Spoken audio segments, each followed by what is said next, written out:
back to the channel, everybody. Today I've got a very special little pistol to show you guys. It's a Colt. Is it a Colt? Is it a Colt? Yes, it is a Colt. Oh, I love Colts. I know you do. Sure you don't want to do this here video? No, you go ahead. I'll take a shot later. What we have here is the Colt Police Positive 38. Not the Police Positive Special, just the Police Positive. They made these from 1905 to 1947, and the reason why it's called the Positive was because of the safety mechanism. The hammer block would positively be safe. You know, you could actually load 6 rounds into this thing. Like so. Drop these rounds in there. This was a pistol that was going up against the great illustrious Smith & Wesson company. And they had to have something special about it. So, well, I don't know why I loaded them. Let me shoot it right quick.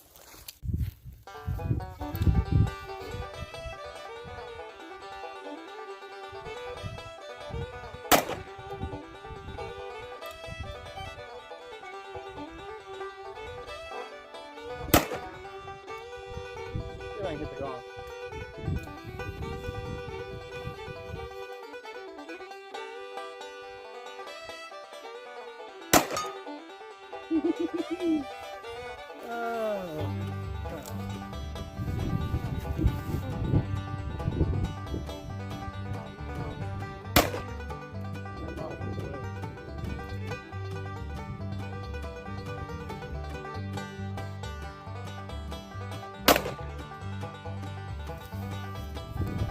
Wait for it. Boy, that sure is a swell design. I wonder who came up with that. I'm glad Colt did. I'm just kidding, man. Colt did not come up with that design. But anyhow, we're not going to talk about that here. Stick to the story. Stick to the story. Okay. So, as I was saying, this was a modification on the new police, the Colt New Police. This is the, like I said, Police Positive, the safety lock and everything.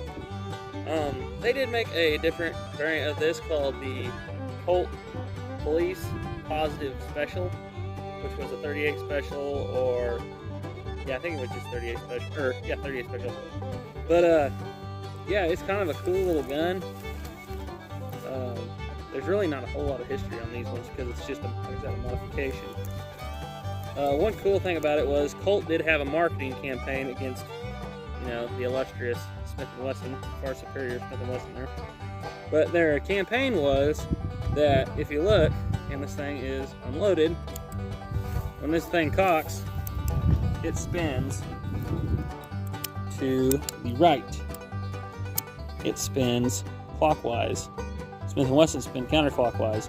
Their theory here is that whenever spinning, it spins into the crane, which creates a better seal on the cylinder and everything, and a better, tighter lockup.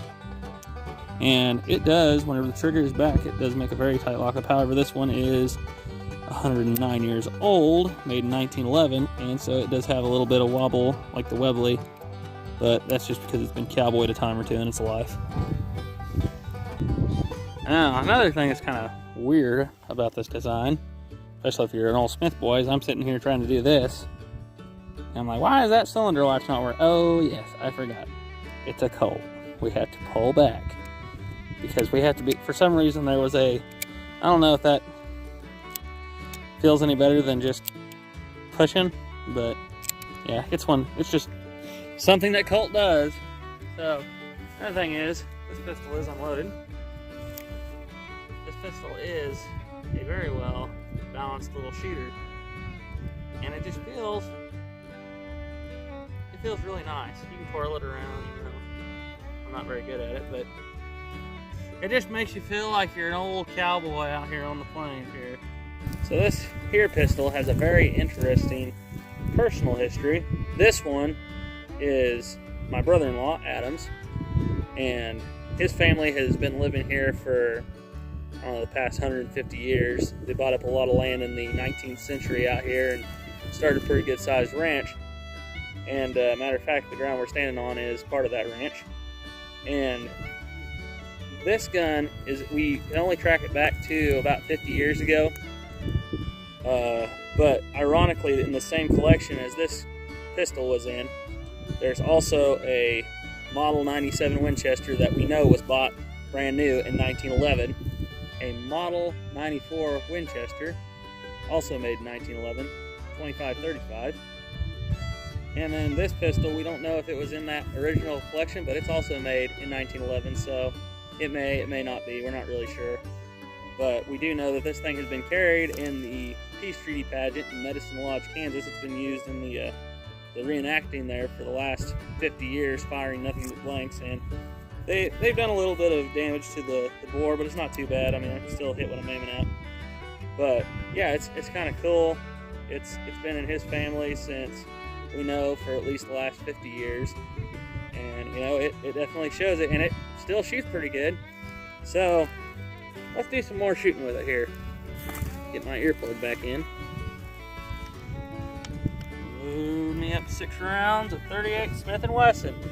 Now these are not specials. Well, let me just show you here. This is an old 357 Magnum casing we found laying on the ground. There's a 32 auto, and there is a 38 Smith & Wesson. So it's shorter yet than a 38 special. The 38 special was kind of counted as a hot round back then. So yeah. So seeing as how this is, whoops, better find that. But seeing as how this is 6-shooter, let's throw 6 rounds in there. Now I got some cartridges left. See if I can hit any of them. Lock that in there. I'm gonna go ahead and 2-hand it. Yep, tore that one up.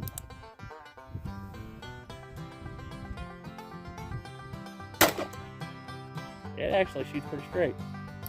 It's a little bit, the cylinders are a little rough, but that's okay. Yeah, I just nicked that one. And 3 rounds. Now let me go ahead and pop him.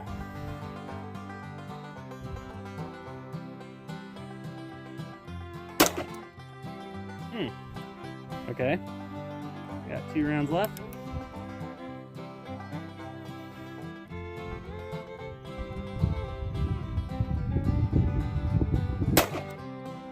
Yep, that bottle wants to live. I'm gonna go ahead and take a shot at the gong there.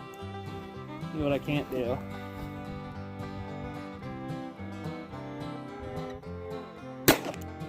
Yeah.